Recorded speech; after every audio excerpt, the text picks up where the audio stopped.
আমাদের ওরা খাবারটা সার্ভ করেছিল পুল আর বিচ সাইডের এরকম একটা মাঠে। জায়গাটা দেখতে যেরকম সুন্দর ছিল, সেরকম সুন্দর ছিল এখানকার হাওয়া। আর খাবার দাবার নিয়ে কিই বা বলবো, এমনি সমুদ্র পাড়ে আসলে পমফ্রেট, চিংড়ি, কাঁকড়া এগুলো খাওয়া মাস্ট। আর আইটেমগুলো সত্যিই মুখে লেগে থাকার মতো। করার অভিজ্ঞতা, এই সমুদ্রের পাড়ে বসে এরকম একটা লাঞ্চ করার অভিজ্ঞতা কিরকম?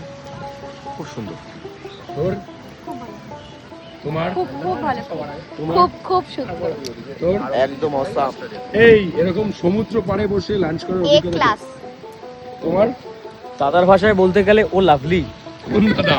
এটা কোন দাদা? একটাই দাদা, একটাই দাদা, আমার একটাই দাদা। তারপরে আর কি, দুপুরে লাঞ্চ সেরে বউকে নিয়ে চলে গেলাম বিচে ঘুরতে। সেখান থেকে ফেরা মাত্রই দেখি টয় ট্রেন। আমি তো দেখে অবাক, টয় ট্রেন কোথা থেকে এলো।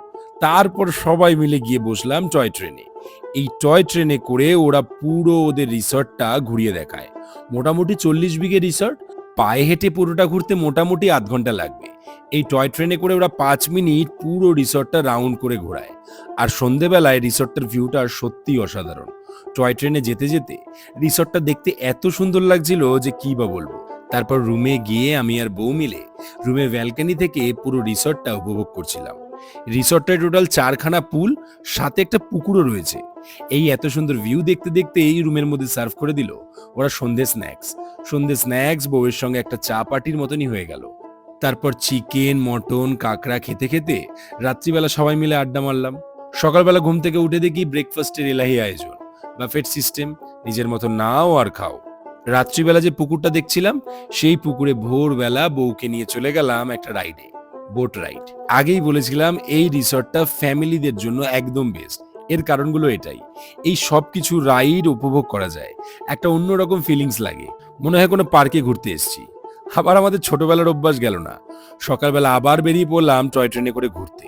একটু বেলা পড়তেই সবাই মিলে নেমে গেলাম সুইমিং পুলে ঝাপাঝাপি করার পর চলে গেলাম ওদের 3 নম্বর সুইমিং পুলে, যেটা একেবারে বিচের সামনে।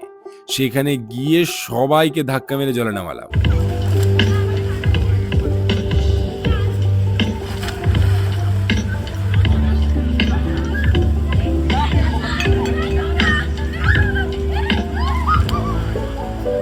তারপর আর কি, সন্ধেবেলা লাল কাঁকড়ার বিচে গিয়ে লাল কাঁকড়া দেখে ভোর হতে না হতেই বাইক নিয়ে রওনা দিলাম বাড়ির দিকে। সত্যি বলতে মন্দারমণিতে তো দিন ভালোই কেটেছে, সাথে এই রিসর্টটার জন্য আরো মজা করে কেটেছে।